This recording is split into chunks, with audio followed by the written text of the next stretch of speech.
organizers for giving me the opportunity to speak today. My name is Dr. Mahrang Baloch. I am a human rights and political activist from Balochistan and part of the Baloch Solidarity Committee (BYC), a human rights and political organization.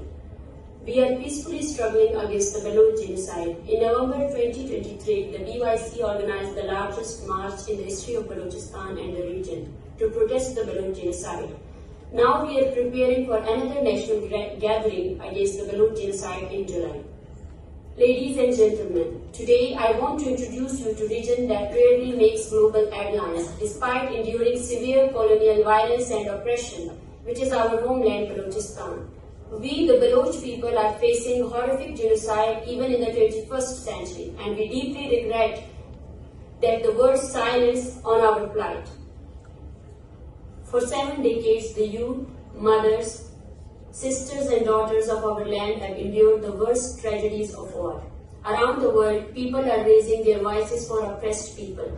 But the greatest shock for us is that no human rights organization has spoken up for us, nor have anti-war advocates addressed our genocide. Today, when discussing the suffering of Baloch people, the issue of enforced disappearances stands out.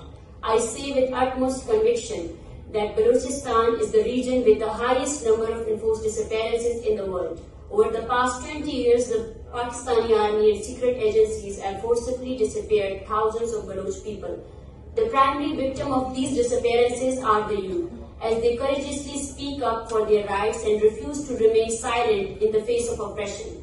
As a result, the Pakistani state's army and intelligence agencies target and disappear Baloch youth daily.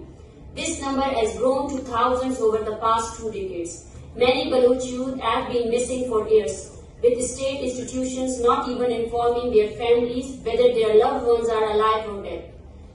This terror extends beyond the youth to teachers, journalists, poets, intellectuals, artists, women, children, the older people. The pain of enforced disappearances in Balochistan is unimaginable and beyond words.